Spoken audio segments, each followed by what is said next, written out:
Então é o seguinte, a gente vai começar a nossa aula de revisão trazendo... Eu vou fazer uma retrospectiva do ano, em 3 semanas. Vai ser o ano em 3 semanas. Então, o que eu fiz? Eu peguei os slides da aula e dei uma condensada e a gente vai fazer um brainstorm, assim, tipo em 30 minutos, por aí, um brainstorm das coisas. É claro que nas aulas de física, esse brainstorm vai ser numa outra pegada. A gente vai falar de fórmula, escrever fórmula, lembrar quando que se usa tal fórmula, tal. Vai ser de uma outra maneira. Então vai ter aula que vai ter mais esse preâmbulo, vamos dizer assim, mais slide, e na outra é mais munheca mesmo, tá? Então, eu vou trocar aqui o negócio, porque eu vou mostrar para vocês um outro slide. Isso aqui foi primeira aula do ano, hein? Primeira aula do ano. E aí, gente, eu vou falar que nem uma metralhadora, e vocês mandem coisa no chat, se quiserem abrir o microfone, abram, enfim, fiquem à vontade aí, como vocês acharem que é melhor interagir. E também, se não quiser interagir, também não tem problema, tá? Então, vamos lá. Aqui, pronto. Revisando. A primeira aula é aquela aula de química que a gente gosta, porque são conceitos bem simples, né? Na verdade, a gente trabalhou esse assunto em umas 2 ou 3 semanas. Então, a ideia é falar um pouquinho das propriedades da matéria e falar um pouquinho de técnicas de separação. E aí a gente depois vai para os exercícios, propriamente dito.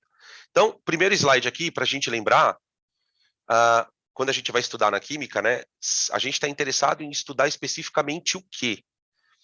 Estrutura e transformação da matéria. Então, nesse primeiro slide aqui, aí assim, tá, gente? Vai printando, se vocês quiserem, vai printando o slide, tá? Eu boto o slide e você printa, tá? Se eu passar o slide e você não printou, você me chama aqui, Dan, volta o slide. Eu volto, não tem problema, tá? Então, para quem quiser guardar de resumo, essas coisas todas, fica à vontade. Matéria, corpo, objeto. A química, especificamente, está interessada em estudar matéria. O corpo e o objeto, né, que são especificidades da matéria, a gente não quer saber, tá? E quando a gente fala em matéria, a primeira coisa que a gente faz é tentar caracterizar a matéria, porque matéria não tem definição, né? Você não pode falar matéria é isso, né? A gente sabe que o universo ele é constituído de maneira muito rápida em energia e matéria, em energia e matéria. Até bem pouco tempo atrás, a gente não tinha muita noção de que energia pode sim se transformar em matéria e vice-versa, né? A equação do Einstein fala bem isso, né? E igual a mc ao quadrado, tá? Então, quando a gente fala em matéria na química, especificamente, a gente começa caracterizando a matéria, tá? E aí, as características da matéria, elas são estabelecidas em 3 níveis, digamos assim, tá? As características que eu chamo de gerais, né? Aqui vocês têm aí uma lista das características que nós vamos chamar de gerais na matéria, né? Acho que massa e volume são as mais importantes, né? Massa e extensão, né? Esse termo extensão aqui é associado mais a volume, ao tamanho da matéria, né? E aí as outras propriedades, né? Por que essas propriedades são gerais? Elas são gerais porque conhecê-las não te permite dizer do que o corpo é feito. Por exemplo, eu digo para você assim, olha, eu tenho aqui, neste copo, não sei se vocês conseguem ver aí, ó, aqui o copo, aqui, ó. Eu tenho um líquido aqui. Pode ser água, pode ser chá, E aí eu digo para você, pode ser um óleo, obviamente que eu não tô com um copo de óleo, né, pelo amor de Deus. O pessoal vai dar aula tomando óleo. Saúde. Aí eu digo para você assim, olha, aqui dentro a massa é 200 gramas. O fato de você saber que ali dentro tem um corpo de 200 gramas não te permite afirmar que é água. Concorda? Você precisaria de uma outra propriedade para dizer que é água. Então, a propriedade geral é aquela que não te permite caracterizar um corpo, tá? Depois a gente tem um segundo nível de descrição. Deixa eu fechar aqui, porque quem for assistir a aula gravada não vai conseguir enxergar isso aqui. Aqui. Pronto. Rapidamente, depois eu devo ter sumido da tela de vocês aí, tá? Daqui a pouco eu volto. Então, ó, aqui a gente tem as características nesse segundo nível de descrição, né, que a gente vai ter de funcionais. As características funcionais, elas são características atribuídas a grupos de compostos, a grupo de materiais. Então, aqui vocês têm as famosas, né, funções tanto orgânicas como inorgânicas, né? Sal, ácido, base, óxido, hidrocarboneto, aldeído, cetona, coloquei algumas aqui, tá? E aí a gente tem um terceiro nível de descrição, tá? Então, por exemplo, quando eu falo assim, eu tenho uma substância que na água libera H+. O fato de você saber que a substância libera H+, te permite dizer, olha, puta, é um ácido. É um ácido. Mas daí você dizer que ácido você não consegue. Então, a propriedade funcional, ela te permite caracterizar grupos de compostos, tá? Ela é mais específica que a geral. A geral você não consegue saber nada do composto. Aqui eu já consigo saber, pelo menos, qual é o tipo de substância, tá? Por isso que é importante no vestibular, né? Os caras cobram muito que vocês identifiquem funções. Saber olhar para uma fórmula e saber se é um sal, se é um ácido, se é uma base, se é um óxido. Nas orgânicas, né? A gente vai ter uma aula só para a função orgânica, junto com isomeria, tá bom? Bom, aí a gente vai para o terceiro nível de descrição, né? Que seriam as características específicas. Né? Como o próprio nome já está dizendo, né? Elas são chamadas de específicas, porque conhecê-las te permite especificar o composto. Então, por exemplo, eu falo, olha, o meu corpo tem massa 200 gramas, o meu corpo tem massa 200 gramas, é uma substância que pertence à função óxido e tem ponto de fusão 0 graus e ponto de ebulição 100 graus Celsius, ao nível do mar. Eu estou falando da água. Né? Quando você chega no nível de dizer, olha, o ponto de fusão é tal, o ponto de ebulição é tal, a densidade é tal, né? Você tem uma especificidade, tá? E aí você tem as subdivisões aqui, né? Propriedades físicas, que são medidas no laboratório, as propriedades organolépticas, que são aquelas que você basicamente detecta com os seus sentidos, né? Cor, o sabor, o cheiro, né? E as propriedades químicas, né? Que são reações específicas de um ou outro composto. Então, tal composto reage com tal composto, tá? Beleza? Então, basicamente, são essas as propriedades. Acho que a mais importante aqui, né, dessas que a gente faz muita questão na física, na química, a densidade, o ponto de fusão, o ponto de ebulição, né? A gente explica, por exemplo, ponto de fusão e ponto de ebulição aqui na química por interação molecular, enfim, tá? Beleza? Tranquilo? Podemos seguir? Vou seguindo, tá? Qualquer coisa vocês me gritam. Estado físico, estado de agregação. Então, vamos lembrar rapidamente aqui algumas coisinhas, né? O que a gente sabe de estado de agregação? Estado de agregação é um bom convite para a gente falar. Deixa eu aparecer de novo aqui, peraí. Será que agora eu apareci? Acho que agora eu apareci. Aqui. Estado físico é um bom tema, né, para a gente falar, por exemplo, de mudança de estado, a relação de estado de agregação com interação molecular, né? Então, aqui é aquela figura que todo mundo conhece dos 3 estados da matéria e a diferença deles no que diz respeito à agregação, né? Quando a gente fala em agregação, gente, vamos lembrar que agregação é sinônimo de interação molecular. Então, questões que discutem, olha, por que fulano é gasoso? Por que fulano é líquido? Tem a ver com interação molecular, né? Uma prova, as provas de múltipla escolha, elas te permitem excluir algumas alternativas pelo jeito da pergunta. Né? Então, se você começar a perceber que a questão está falando muito de volatilidade, por que tal composto é sólido, por exemplo, por que tal composto é sólido na temperatura ambiente? Isso tem a ver com interação molecular. Né? Então, e outra coisa interessante de lembrar que é o seguinte, a relação de agregação, desordem e energia. Agregação, desordem e energia. Né? A gente sabe que para você transformar um sólido em líquido, ou líquido em gás, você precisa dar calor. Você dá calor. Dá calor, virou gás. Né? Por que isso acontece? Porque o calor ele vai diminuindo as interações moleculares. As moléculas vão se agitando mais, as interações moleculares vão se quebrando e o sólido vira líquido. Né? Tanto é que no processo do sólido virar líquido, né, salvo a água, geralmente a coisa dilata. O composto dilata, justamente por quê? Porque as moléculas estão perdendo interação. E depois isso acontece no gás também. Quando o líquido vira gás, as interações desaparecem. Não tem mais interação molecular. Então, quando a água ferve, acaba a ponte de hidrogênio, tá bom? E junto com isso, você vai tendo um sistema cada vez com maior entropia, desordem.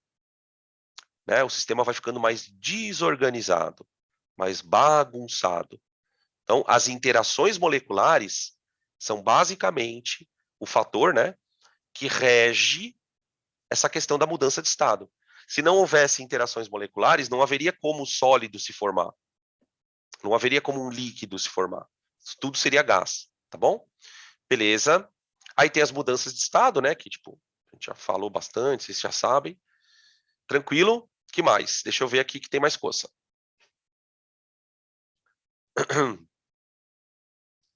Aqui a gente entra na caracterização química da matéria. Então, quando eu vou estudar matéria na química, qual é a primeira coisa que eu vou fazer? Eu vou classificar essa matéria. E o critério para classificação é a composição, né? Então, a primeira palavra que a gente aprende lá na química, quando você vai começar a estudar para o vestibular, é o termo substância. Né? Gente, toda matéria é composta por partículas, certo? Essas partículas são os átomos, ok? Esses átomos podem ser iguais ou diferentes. Então, toda substância é um conjunto de partículas idênticas. Aqui, vamos colocar aqui algumas fotinhos. Ó. Aqui eu tenho substâncias do tipo simples. Substâncias do tipo simples. Aqui eu tenho ó, o carbono, o enxofre. Aqui as formas alotrópicas do carbono. Diamante, grafite, fulereno. Tá? E aqui eu tenho as variedades alotrópicas do fósforo.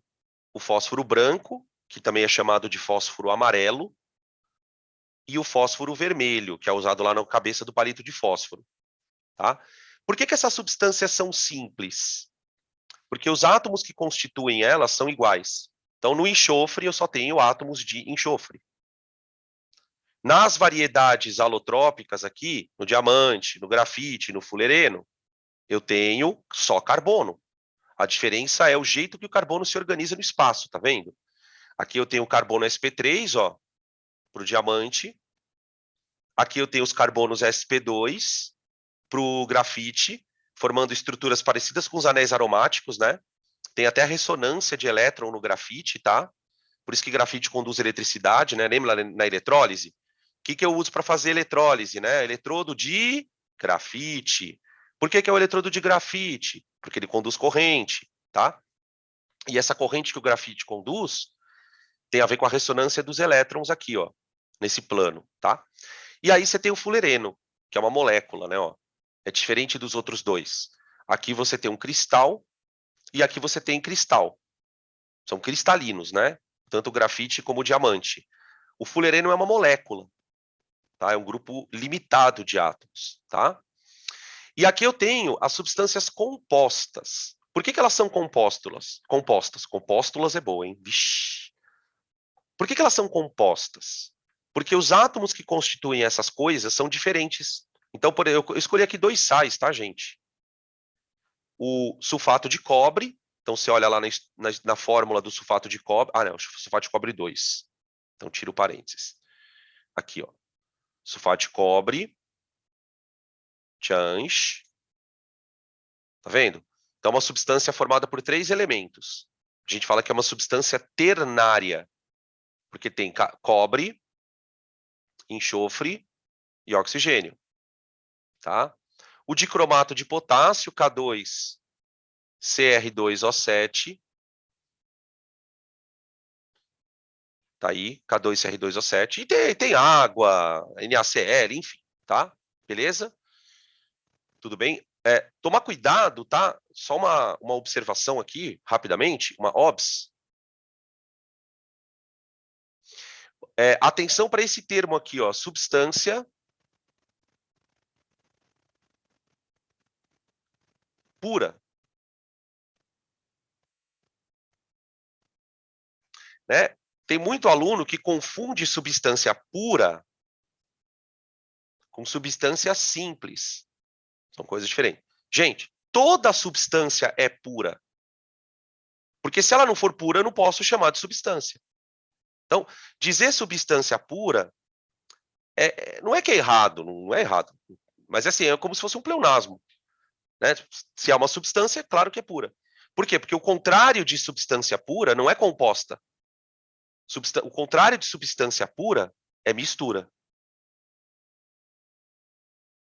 Então você tem a substância pura, que pode ser simples,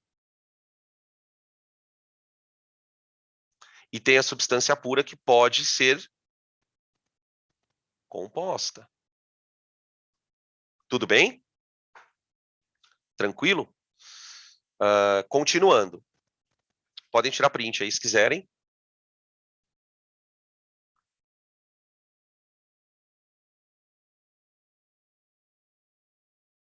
Aqui.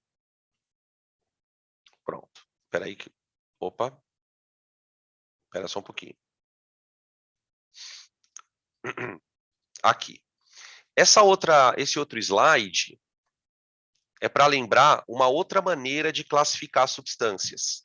Então, quando você olha para uma substância, você pode olhar para ela em dois critérios. O primeiro critério é, os átomos que elas são feitos são iguais ou diferentes? Aí você tem lá substância simples, substância composta. Um outro jeito de você classificar substância é a seguinte: qual é a natureza daquilo que forma o composto? Que é a ligação química, né? Quando os átomos vão se unir, pode acontecer uma série de processos, né? Então aqui você tem, por exemplo, a foto de um cristal de sal. Né? Se a gente pudesse olhar para a estrutura de um cristal de sal, você viria uma estrutura desse tipo. O que a gente vê nessa estrutura? Átomos com carga elétrica. Todos eles aglutinados. Certo? Então, tá rolando uma ligação iônica, né, Dan? Tá rolando uma ligação iônica. Tá? Esse tipo de composto é chamado de composto iônico. Acabou. Sal, os hidróxidos, alguns óxidos, né? Então vamos anotar aqui? O que vocês acham? Ou não? Sais, né? Os hidróxidos, que são as bases, né? As bases de arrênios, né? Tudo bem? Lembra disso? E os óxidos, alguns, né? Óxidos iônicos, né? Por exemplo, CaO, Na2O, óxido de metal alcalino, alcalino terroso, óxido de ferro, tá bom? Aí depois você tem a substância. Então aqui a gente está falando de substância formada por ligação iônica. Acabou. Aqui no outro quadro, ó, você tem substâncias formadas por grupos de átomos, que é o que a gente basicamente chama de molécula. Aqui nós estamos falando do que especificamente, né, gurizada? Ligação covalente.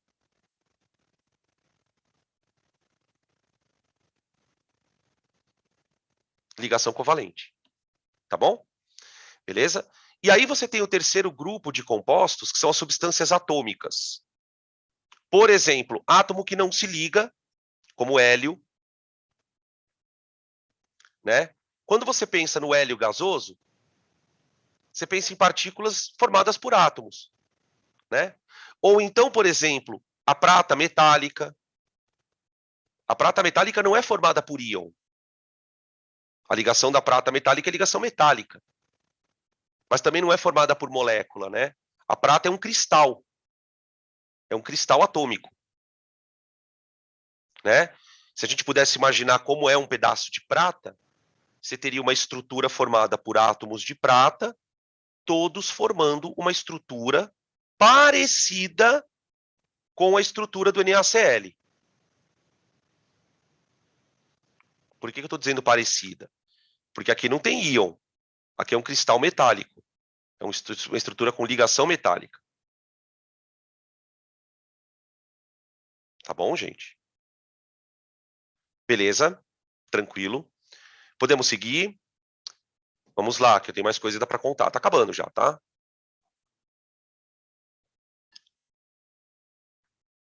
Misturas. As misturas, aí a gente já entra na classificação. Bom, se uma coisa não é pura, o que que ela é? Ah, então ela é uma mistura, né, formada por substâncias diferentes. Então, mistura não tem fórmula. Por exemplo, você não consegue dar a fórmula do arroz. Você não consegue dar a fórmula do leite. Por quê? Porque ali tem vários componentes. Você não consegue expressar a composição daquilo com uma fórmula só. Tudo aquilo que você precisa de várias fórmulas para expressar a composição, você vai chamar de mistura, né? E aí a diferença entre as misturas está naquele conceito da fase. Fase. O que é fase? Fase é toda a parte da mistura que se diferencia das demais, né? Muitas vezes você consegue visualizar essas fases. Aqui, ó. Se essa mistura tem duas fases, ela é uma mistura heterogênea. Tudo bem? Beleza? A gente tem misturas que aparentemente só tem uma fase, ó. Cuidado. O leite, o sangue, né? Aparentemente só tem uma fase. Mas a hora que você põe no microscópio, você observa as fases. Então, cuidado, porque não é porque uma coisa visualmente é homogênea que você pode dizer que ela é homogênea, tá? Então, a gente tem aqui os três grupos, né? Aqui você tem uma mistura heterogênea, tá? Uma mistura heterogênea. Aqui você tem uma mistura homogênea, que é uma solução, né? A solução é uma mistura homogênea.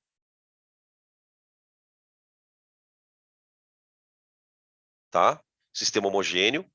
E aqui você tem os coloides. Coloides, tá? Que são misturas heterogêneas.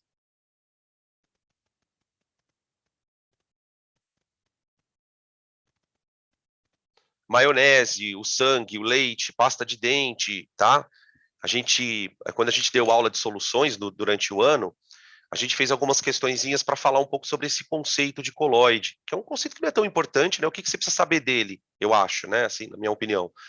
Olha, é saber que coloides são misturas heterogêneas. Tem toda uma classificação, se o coloide é gel, se o coloide é emulsão, tá? Que são assuntos que não são muito cobrados, né? Tipo aquela coisa que você fala, puta, se cai a rodapé de caderno, tá? Tudo bem? Vou passar aqui. Aí, depois que a gente falou de misturas, né, durante o curso, né, nessa primeira aula do curso, vamos dizer assim, a gente entra, deixa eu ver se já é, né? A gente entra. Ah, antes de falar das misturas, curva de aquecimento. Curva de aquecimento, tá? Curva de aquecimento é uma coisa que a gente vai falar mais da termologia, mas vamos lembrar aqui um pouquinho das mudanças de fase, tá bom? Mudanças de fase ocorrem numa temperatura constante, é o famoso Kmol, lembra do Kmol? Aqui, ó, tá? É aqui e aqui. E aí, durante o aquecimento, você tem uma variação de temperatura, mas isso acontece só quando o composto está numa fase única. Quando o composto começa a mudar de fase, a temperatura para de variar, tá? Tem toda uma explicação para isso, mas como a ideia aqui é só revisar, então a gente não vai entrar muito nessas discussões, tá bom? O diagrama de fase, eu vou esperar para cair, para chegar no exercício, a gente pega ele e mata a ideia, tá? Só lembrando que o que um diagrama de fase faz? A gente sabe, por exemplo, que o ponto de fusão, aqui, ó, e o ponto de ebulição dependem da pressão ambiente. Vocês devem lembrar disso, né? Na verdade verdadeira, o estado físico de uma substância depende das condições de temperatura e pressão, né? A gente não pode dizer, por exemplo, que a água é líquida a 100 graus, a 90 graus Celsius sempre. Tudo vai depender da condição de temperatura e pressão. O diagrama de fase é um diagrama que te permite determinar o estado físico de um composto, desde que você conheça a pressão e a temperatura. né? Então, o diagrama é formado por regiões. Então, por exemplo, toda essa região aqui, ó, no gráfico, se refere a um conjunto de condições de pressão e temperatura. Então, por exemplo, você pegar um ponto aqui, ó, tá vendo esse ponto onde está marcado o laser? Imagina você descendo esse ponto no eixo X. Você acha uma temperatura, não acha? Pega esse ponto e joga na esquerda no eixo Y. Você vai achar uma pressão. O que esse ponto, então, representa? Uma condição de pressão e temperatura onde o corpo é sólido. Então, essa condição, o corpo é sólido. Se eu pegar um ponto aqui, por exemplo, ó, nessa região do gráfico, a gente tem uma condição de pressão no eixo Y e de temperatura no eixo X, onde o composto está no estado gasoso, tá? Então, geralmente, quando cai diagrama de fase, cai mais com viés na física. Olha, qual que é o estado físico nessa condição? Qual que é o estado físico, qual que é a mudança de estado que pode acontecer em tal situação, tá? Depois a gente faz um exercício. Beleza? Continuando. Curvas de aquecimento das misturas, de todas as misturas que vocês podem imaginar, tá? Curva de aquecimento de uma mistura qualquer, né? Vamos lembrar aqui que não tem temperatura constante, ó, tá? Não tem temperatura constante, justamente porque é uma mistura. Essa curva é a curva que diferencia o comportamento de uma mistura e de uma substância pura, né? Quando você pega o negócio e aquece, como é que aquilo se comporta?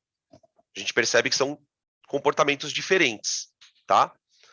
Para as misturas, a gente tem um intervalo de fusão e não tem um ponto de fusão e um intervalo de ebulição, tá? Diagrama esse tipo de coisa nunca caiu no Enem, cara. Não me lembro de ter caído. Se caiu, faz trocentos mil anos, tá? Aqui você tem aquelas misturas estranhas também que a gente aprende, mas nunca cai, né? Aquele tipo de coisa que você fala, nossa senhora, por que tem que aprender isso se nunca caiu? Mistura azeotrópica é uma mistura que, durante a ebulição... Peraí. Tchau. Ó. A mistura azeotrópica, ela, durante a ebulição, ó, ela se comporta como se fosse uma substância pura. Tá, ó. A fusão, ela acontece num intervalo, como uma mistura qualquer, e a ebulição acontece numa temperatura fixa. Uma temperatura fixa, tá? Beleza? A mistura eutética tem esse comportamento não na ebulição, mas na fusão. Tá? Ó. Você aquece a mistura no sólido. Quando a mistura começa a derreter, ela derrete como se fosse uma coisa só. Tá vendo? Tá? Aí ela derreteu, aí dali para frente ela vai se comportar como uma mistura mesmo, ó, na ebulição. Tá? Aqui é o contrário, ó. Aqui é a mistura sólida, aí ela derrete, como se fosse uma mistura mesmo, né? Líquido, sobe. Quando ela vai mudar de estado aqui, que ela está evaporando, né? Está entrando em ebulição, perdão. Ela se comporta como se fosse uma coisa só. Essa mistura azeotrópica, tá bom? Certo? E aí, para finalizar, gente, se quiserem tirar print já para a gente entrar nos exercícios, algumas técnicas de separação, tá? Coloquei aqui para a gente dar uma lembrada, tá? As filtrações, filtração, né? Filtração comum e a filtração a vácuo. A diferença de uma para outra é o vácuo. Aqui, ó. Tá? Aqui você tem um sistema, que esse sistema aqui, ó, chamado trompa, que ele vai puxar ar aqui de dentro para acelerar o processo de filtração. Na medida em que ele puxa o ar aqui, ó, pela mangueira, ele cria um vácuo aqui dentro. Na medida em que ele cria esse vácuo, o líquido desce mais rápido, né? Tá? Para separar sólido e líquido. Sistema heterogêneo, né? Aqui a gente tem a decantação. Cuidado que essa palavra decantação a gente usa em vários momentos, né? Tratamento de água, tem o decantação sólido-líquido, né? Que você deixa o sólido repousar, né? Aqui você tem uma decantação de 2 líquidos, tá? Quando é que a gente usa esse tipo de processo? Quando você quer separar 2 líquidos que não se misturam. Tem que ter 2 fases aqui, ó, tá vendo? Ó, tem 2 fases aqui, tá? Beleza? Que mais? Centrifugação. A centrifugação é uma decantação forçada, né? Tá? A centrifugação, por exemplo, ela é usada para separação de componentes do sangue. Né? O sangue ele é um colóide, mas como as partículas são muito pequenas, você não consegue decantar. Não dá para decantar o sangue, até porque tem muitos componentes diferentes ali, né? Então, quando você centrifuga, você consegue fazer uma decantação forçada, tá? Aqui a gente tem aqueles processos que também vem volta e meia na apostila, mas também quase nunca cai, né? Ó, a flotação, separação por diferença de densidade, né? Aqui a gente tem a ventilação, né? Que você está chacoalhando. Aqui, na verdade, você tem ventilação e peneiração, né? Porque tem uma peneira aqui, ó. Aqui ele está jogando para cima, o vento vai levando coisinhas. O vento vai levando coisinhas, tá? E aqui você tem a sifonação. Aqui você tem uma mistura de sólido e líquido, né? Só que ao invés de você filtrar, você vai tirar o líquido. Você vai tirar o líquido, né? Você faz uma pressãozinha aqui para fora, ó. Você pega a mangueira aqui, ó, na extremidade inferior e puxa a água, né? A hora que a água vier, você deixa ela cair, tá? Beleza? Que mais? As destilações, destilação simples e a fracionada, tá? A destilação de maneira geral é o processo em que você separa por diferença de ponto de ebulição, tá? A diferença da destilação simples para a fracionada está no aparelho, ó. Aqui você tem a destilação simples, aqui, ó. Destilação simples, tá vendo? Na destilação simples, você tem aqui um balão que é mais, ele tem uma saída menor do que o de baixo, tá? Por que que essa saída é menor? Porque aqui você está separando uma mistura de sólido e líquido, tipo água e sal, né? Uma mistura homogênea. E você sabe que o sal não vai evaporar. Então você aquece, a água evapora e entra aqui e condensa. Aí ela condensa aqui, ó, nessa região. Tá certo? O que que acontece? Aqui no sistema de baixo, ele vai separar uma mistura de água e álcool, por exemplo. O problema é que quando ele aquecer a mistura água-álcool, os dois vão evaporar. Os dois vão evaporar. A água também evapora. Não é porque o ponto de ebulição dela é maior que o do álcool que ela não evapore. Então, o que que acontece? A gente vai aquecer aqui, ó. Peraí, deixa eu dar um zoom. Aqui, ó. A gente vai aquecer aqui. Vai sair por aqui vapor de água e álcool. Como esse dispositivo é mais longo, o que que vai acontecer? A hora que esse vapor começa a subir por aqui, ele começa a esfriar. Quando ele começa a esfriar, a água condensa. Mas o álcool não, porque ele é mais volátil. Então você tem que deixar um caminho maior aqui para dar tempo de um líquido condensar e voltar a cair aqui. Então, quando a gente evapora uma mistura de água e álcool, por exemplo, o álcool vai embora e ele só vai condensar aqui, ó. Ele só condensa aqui. A água, ela condensa antes. Então, a hora que ela chega mais ou menos por aqui, ó, ela já vira líquido e, blum, volta a cair. Deu para entender a diferença? Pode parecer uma coisa bobinha, mas faz uma baita diferença na experiência. Por exemplo, se você tentar destilar água e álcool com esse recipiente aqui, ó, você não vai conseguir. Por quê? Porque não dá tempo da água esfriar aqui, ó. Então, o que que vai entrar aqui? O vapor de água e álcool. Percebe? Tá? Então, a diferença está no jeito que você monta o aparelho. Mas o processo vai da mesma lógica. Você aquece e separa um líquido do outro, né? No caso da destilação simples, não é líquido com líquido, né? Aqui a gente pode escrever que é usada, por exemplo, em sistema sólido mais líquido. Só que homogêneo, né? Homogêneo.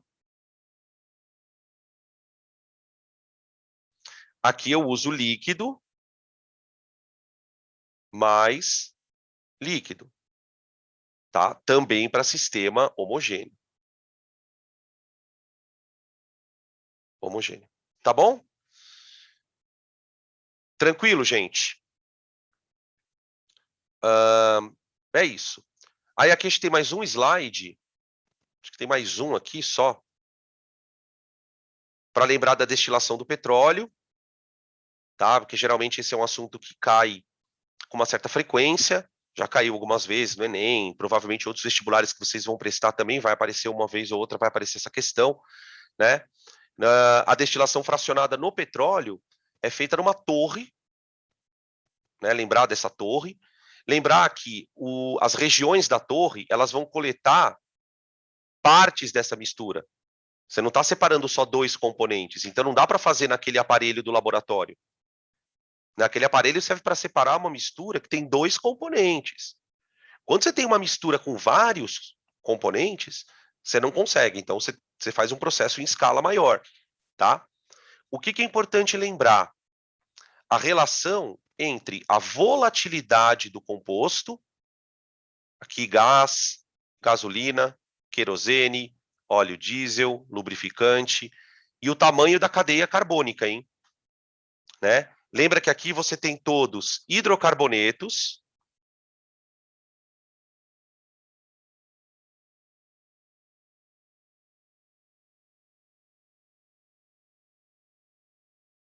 né? Nos hidrocarbonetos, a interação molecular é a força de dipolo induzido, tá? E é importante lembrar que essa força de dipolo induzido, ela aumenta com o tamanho da cadeia.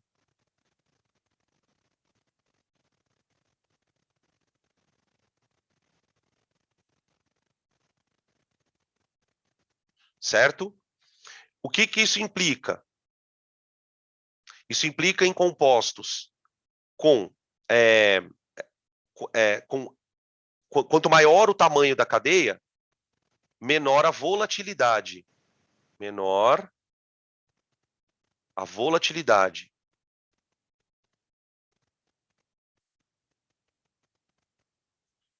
E aumenta o ponto de ebulição. Tá? Então, ó, só repetindo para vocês conectarem as coisas. Hidrocarbonetos e interação de dipolo induzido. A interação de dipolo induzido, ela aumenta com o tamanho da cadeia. Então, os compostos que estão aqui embaixo, ó, que são coletados aqui, ó, eles têm ponto de ebulição muito alto. Por quê? Porque tem cadeia longa. As moléculas são moléculas de muitos carbonos, né?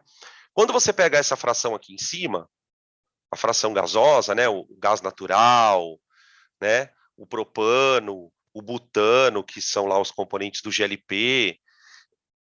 Olha o ponto de ebulição dos malucos. Menos 20. Quer dizer, como é que pode hidrocarbonetos terem pontos de ebulição tão diferentes? Porque o tamanho da cadeia importa pra caramba. Né? A interação de dipolo induzido ela é muito sensível ao tamanho da cadeia. Por quê? Porque ela acontece na cadeia, né, gente? Né? Se a interação de dipolo induzido é no hidrocarboneto, é na cadeia. Então, quanto maior a cadeia, mais o hidrocarboneto tem onde se agarrar no outro. Então, a interação fica mais forte, tá? Então, tem várias questões que os caras perguntam, olha, quem que vem aqui? Quem que vem aqui? Né? À medida que você vai descendo na coluna de coleta, você está aumentando o tamanho da cadeia carbônica do composto, tá bom? Beleza? Conseguimos, ó, falamos tudo que precisava falar, tá? Podemos então agora começar, não sei se vocês querem fazer algum tipo de pergunta, alguma coisa que eu não falei, tá? E aí, senão a gente começa as questões.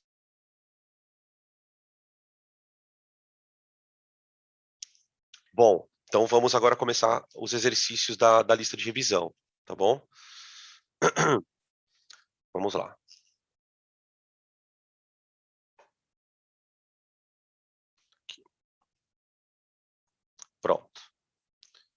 Questão número 1. Em aquários de água marinha, é comum o uso do equipamento Skinner, aparelho em que a água recebe torrente de bolhas de ar, como representado na figura. Vocês já devem ter visto esse tipo de aparelho, que fica borbulhando. Tá? Aqui tem a entrada de água, ó. A água entra, e aqui saem as bolinhas, ó. Tá? Você tem um sistema aqui que vai jogando bolha de ar, e a água vai saindo para oxigenar a água, né? Tá? Aqui.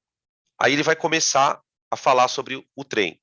Vocês vão perceber que muitas das questões desse assunto, elas são questões de interpretação de texto. Né? Bastante questão de separação de mistura, né? Que é o que mais costuma cair dessa primeira aula. O que mais os vestibulares gostam é a parte de separação de mistura. Aí ele fala o seguinte: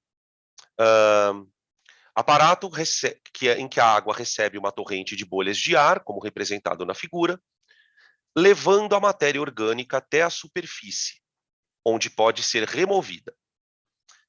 Essa matéria orgânica é eliminada, é composta por moléculas orgânicas de parte apolar e parte polar, enquanto as bolhas têm caráter apolar. Então, olha só, acho que essa frase ela parece ser importante no texto. Aqui, ó.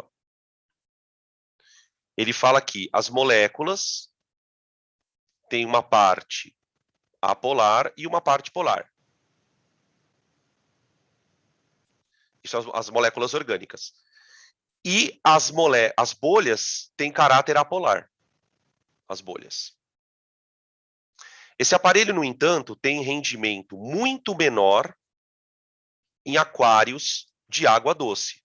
Ou seja, ele retira menos quantidade de material orgânico por período de uso. Considerando que todas as outras condições são mantidas, o menor rendimento desse aparato em água doce do que em água salgada pode ser explicado por quê. Então, qual que é o lance? Ó? Você tem uma molécula, essa tal dessa matéria orgânica, vamos chamar de MO, vai. Essa matéria orgânica ela tem uma parte apolar, juntamente com uma parte polar. Essa é a molécula. Tá. Qual é a ideia? A ideia é que a água consiga arrastar essa molécula. Veja que ele fala aqui, ó. O que o aparato faz? Ó? A água recebe uma torrente de bolhas de ar, levando a matéria orgânica até a superfície, onde pode ser removida. Tá? Beleza. Considerando que todas as outras condições são mantidas, o menor rendimento desse aparato em água doce do que em água salgada pode ser explicado por quê. Eu vou dar um tempinho para vocês pensarem aí. Deixa eu aparecer aqui, peraí.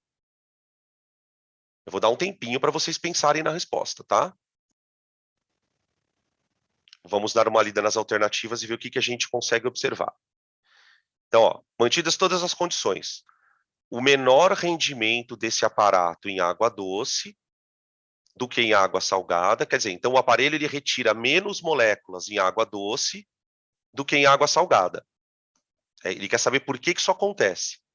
Tá? O que a água salgada teria de diferente da água doce? Vamos escrever aqui, ó. Vai. Ver o que vocês arriscam. Água salgada, diferente de água doce.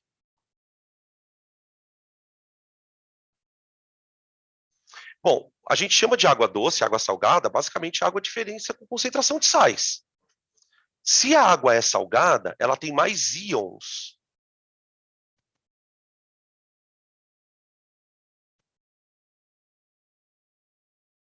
Tudo bem? O que acontece com o meio quando você aumenta a concentração de íons?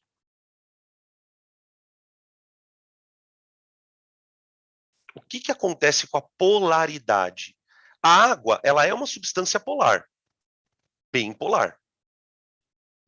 Quando você aumenta a concentração de íon na água, ela fica mais polar ainda. Você aumenta a polaridade do meio. Você tem mais cargas elétricas você tem um sistema mais polar ainda. Então, a gente pode dizer que a água salgada, ela tem maior polaridade.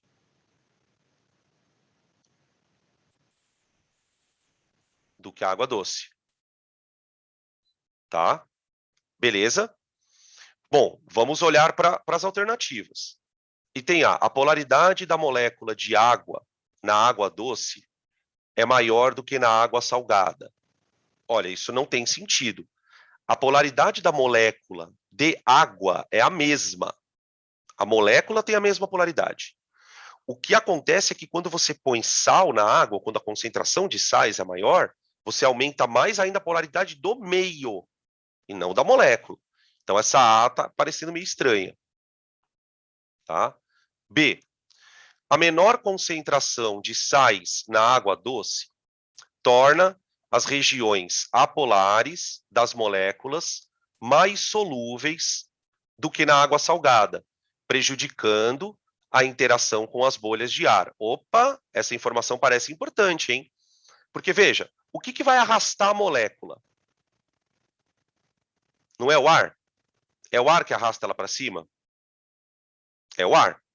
Então, e ele fala que o ar tem caráter apolar, não é? Então, pensa comigo, gente. Para o ar arrastar a molécula, ele precisa interagir com a molécula. Ele precisa interagir com a molécula. E ele vai interagir com a parte apolar, porque o ar é apolar. Então, a gente está falando aqui, eu não sei se vocês conseguem perceber, que isso é um método de extração. Essa molécula orgânica, ela está na água. O que o cara vai fazer é injetar um gás para tirar ela da água. É uma extração. É uma extração. Só que qual é o problema? Se a água for doce, a água doce ela é menos polar.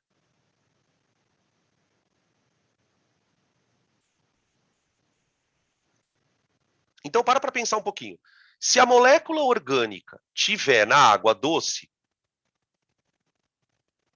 você concorda que a interação dela com a água é mais forte do que na água salgada? Na água salgada, a molécula não consegue interagir muito, a parte apolar dela com a água. Então, ela já fica naturalmente menos solúvel. Por isso que o gás consegue tirar melhor a molécula da água salgada. Porque na água salgada ela já estava meio que instável ali. Quando a água tem menor concentração de sal, ela consegue interagir melhor com a água. À medida em que ela interage melhor com a água, ela consegue ficar mais presa ali. Justamente por causa disso, ele fala no texto que o processo é muito mais fácil de fazer quando a água está salgada do que quando está doce. Tá? Então, para mim, essa alternativa está ok. Vamos ler de novo. Ó. A menor concentração de sais na água doce torna as regiões das moléculas orgânicas, as apolares, mais solúveis do que na salgada, prejudicando a interação. Quer dizer, o ar não consegue interagir com elas. Tudo bem? Uma questão super difícil, tá? Super, assim, de interpretação de texto, né? Beleza?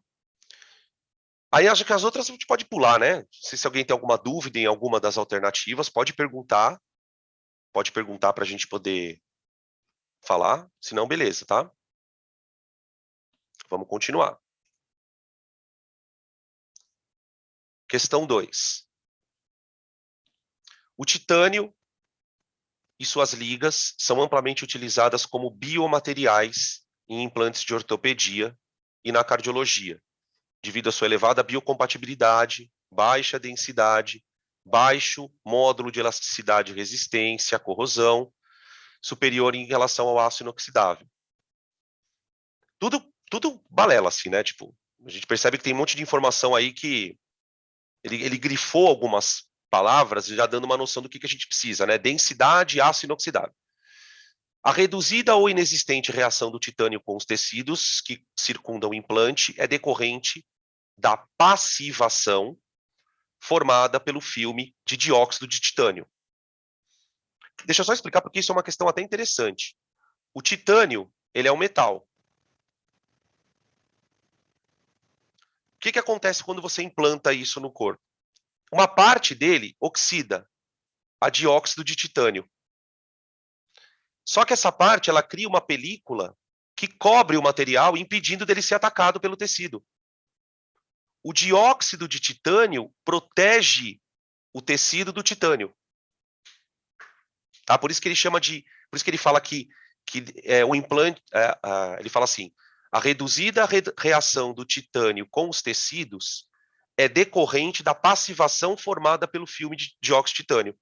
Essa capa de oxidação protege o implante. Os termos sublinhados no texto: densidade, propriedade física, certo?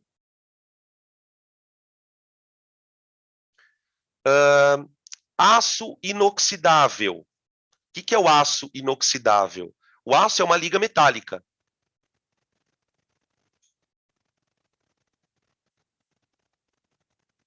Tá? E as ligas metálicas, gente, elas são misturas homogêneas.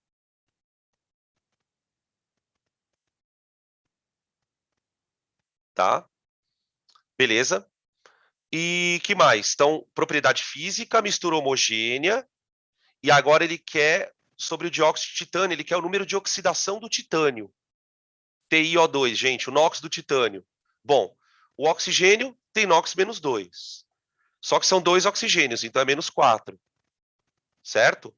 Então o titânio tem que ser mais 4. Tá certo? Que dá então a alternativa. Deixa eu ver. Propriedade física, mistura homogênea e mais 4. É C, né? C. C. Beleza?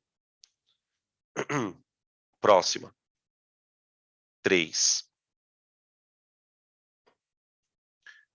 Em seu laboratório, um técnico em química foi incumbido de tratar um resíduo, evitando seu descarte direto no meio ambiente. Ao encontrar o frasco, observou a seguinte informação: resíduo formado por uma mistura de acetato de etila e água. O acetato de etila é um éster, né? Ó. Lembra? É um éster do ácido acético com o etanol. Como é que eu reajo esses dois carinha aqui? Uma esterificação, né? Ó. Lembra? O que acontece aqui? Vocês lembram? Ó, o ácido perde a hidroxila, o hidrogênio do álcool sai. Aqui, ó. Vai formar água mais o éster. Lembra? Acho que foi nas últimas aulas do curso. Aqui, ó. Ó, CH2. Não custa nada lembrar, né? Não custa nada lembrar. Tá aí. Bom, considere os dados do acetato de etila. Baixa solubilidade em água, então é pouco polar. Pouco polar. Densidade 0,9, então ele é menos denso que a água.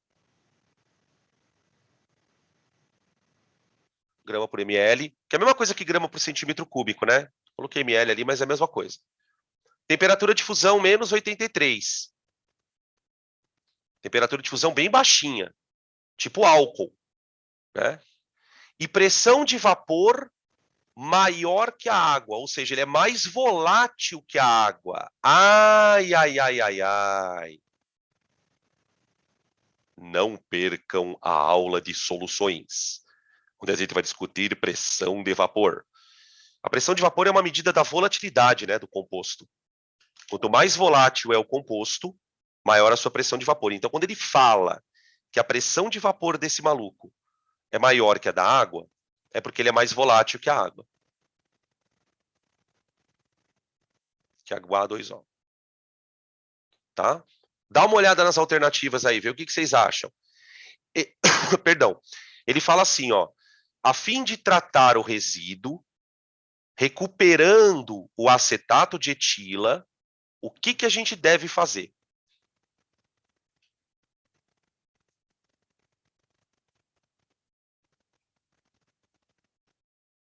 Vê aí o que vocês pensam. Cuidado que talvez você se confunda em uma coisa.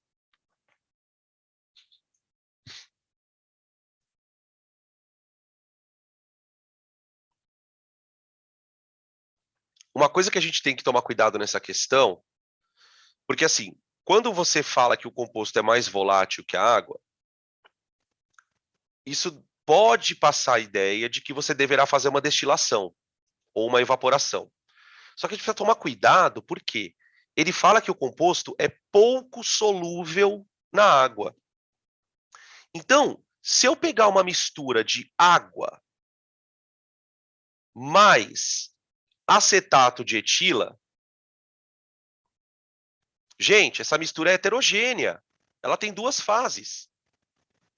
Ela tem duas fases.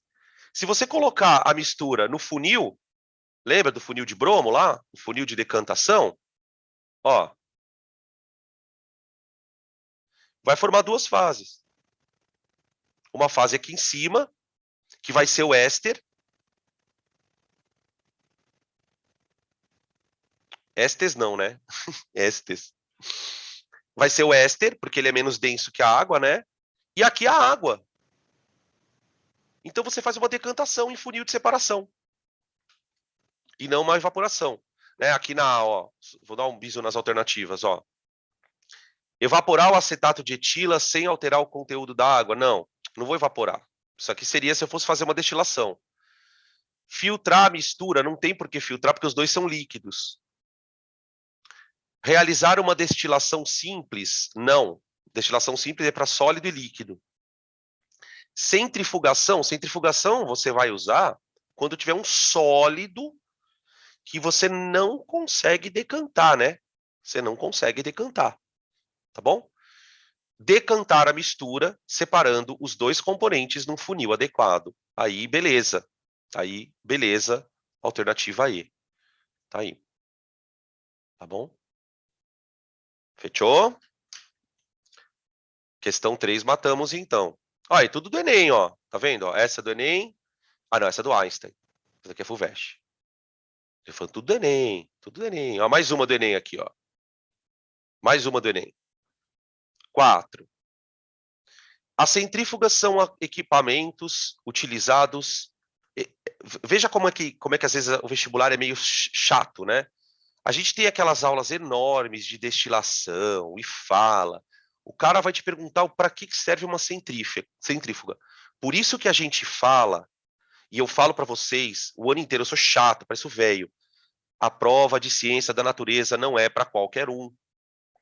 Ela não chega nem perto em termos de dificuldade, né? Quando você comparar com a de matemática é muito mais previsível. Você sabe o que vai cair. A prova de natureza, o aluno ele tem que fazer muitas questões. Ele tem que, quando você vai estudar natureza, você tem que estudar com a questão. Então, quando você lê uma questão, é importante você gravar algumas informações.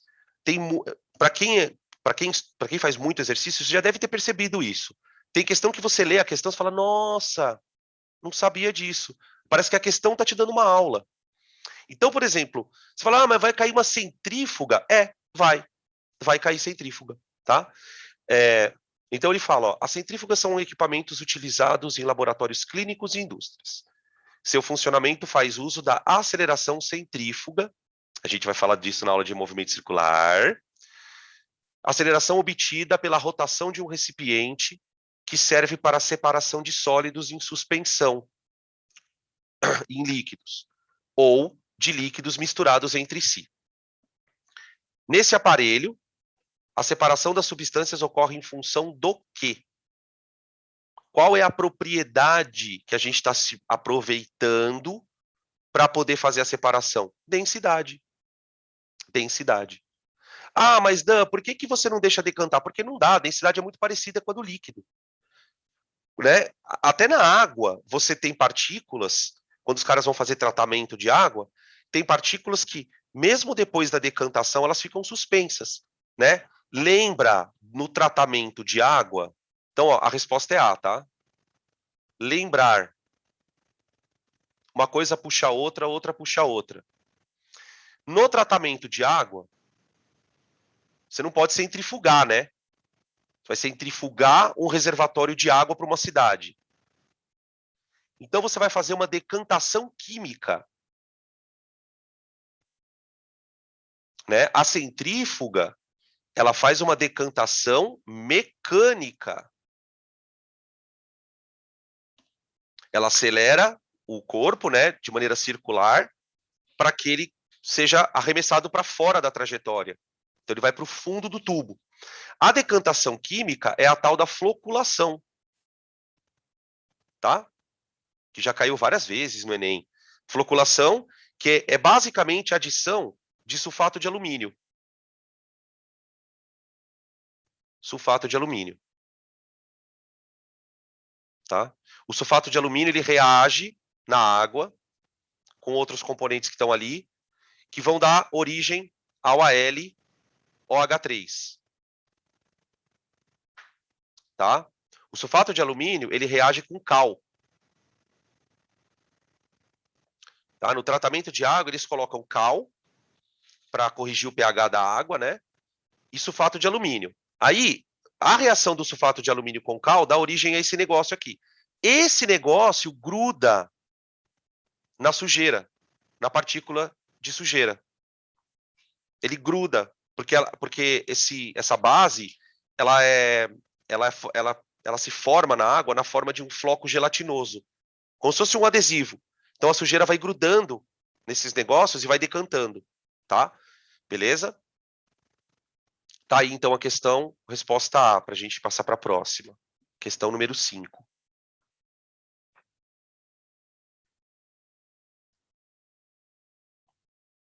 Questão número 5. Uma questão muito, muito, muito, muito maldosinha também. Tinha que ficar muito ligeiro nessa questão. Tá? Vocês já devem ter visto em apostila. Não sei se todos já viram. Mas é uma questão de separação de mistura difícil. Né? Que caiu difícil. Por que ela é difícil? Né? De novo, porque você vai perceber que a coisa depende do teu conhecimento, mas vai depender de interpretação de texto. Né? Então, assim, é muito louco a gente ver a prova desse jeito, né? Porque você vai vendo que certos temas que a gente acha que são fáceis, às vezes não são, né? A farinha de linhaça, perdão, a farinha de linhaça dourada é um produto natural que oferece grandes benefícios para o nosso organismo. A maior parte dos nutrientes da linhaça encontra-se no óleo dessa semente, rico em substâncias lipossolúveis com massas moleculares elevadas. Está aqui a resposta da questão. Então, a maior parte dos nutrientes está no óleo, que é formado por substância lipossolúvel e com massa molar elevada. Vocês estão entendendo o que o cara quis dizer aqui? Gente, ele quis dizer o seguinte: apolar com ponto de ebulição alto. Vocês conseguem enxergar isso subliminarmente? O segredo da prova de natureza está aí. Está nessas coisas escondidas. Né? O fato dela ser lipossolúvel é que ela é apolar. Né? Como ela tem massa molar elevada, por exemplo, se ela precisar se se ela for separada por uma destilação, ela não é o que vai evaporar. Ela tem um líquido de um ponto de ebulição relativamente alto, tá? Continuando.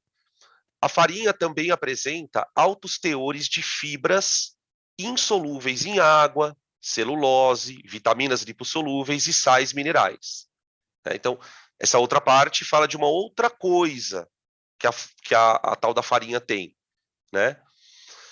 Aí ele fala assim: considere o esquema que resume o processo de separação dos componentes principais da farinha de linhaça dourada.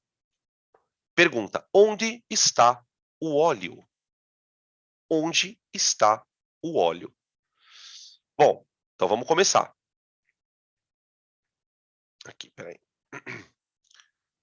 Era uma vez a farinha de linhaça. Aí eu adicionei éter etílico e agitei. Gente, o éter etílico é o etoxietano. Então, por exemplo, né? Tem muito aluno que olha para essa questão e essa informação deixa passar. Essa questão é super difícil. Esse solvente é apolar.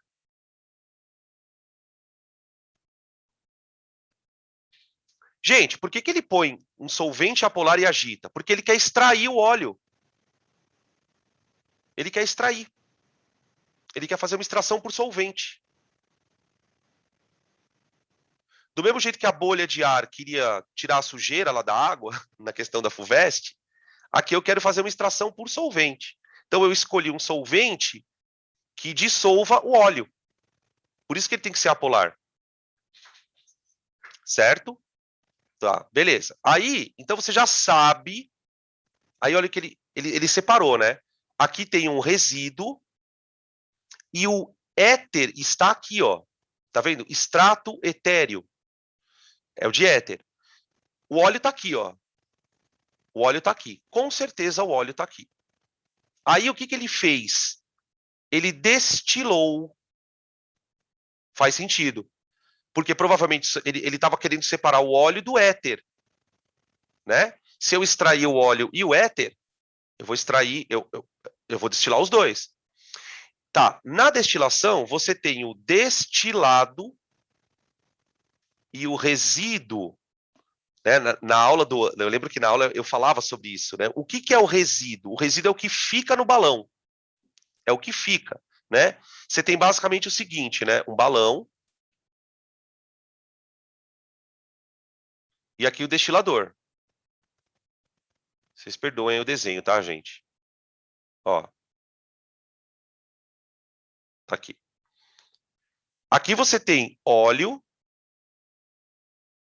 mais éter. Dá para entender agora por que o exercício se deu ao trabalho de falar que o composto é lipossolúvel e tem massa molar elevada? Se o composto tem massa molar elevada é porque a cadeia dele é longa, né? É um óleo, tem uma cadeia longa. Então, o que vai acontecer? Na hora que se aquecer, o éter vem por aqui, ó. Ele é o mais volátil. Éter. Ele é o destilado.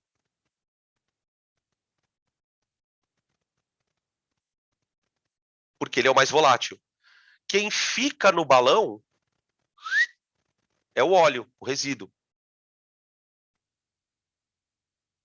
Tá? O exercício é tão maldoso que até para pegar o aluno que vai chutar, o aluno dificilmente vai chutar resíduo. Porque ele fala assim, eu quero tirar o óleo. Não vai chamar resíduo o que eu quero tirar. Não é mesmo? Percebe como a questão é foda? É muito difícil. Né? Então, a resposta é resíduo 4. Resíduo 4. Alternativa E, de esperança. Tá aí. Super difícil, né? Uma prova densa, as questões são complicadas, né? E vamos lembrar que o contexto ele é totalmente adverso. Por quê? Porque vocês têm uma prova de matemática no mesmo dia, né?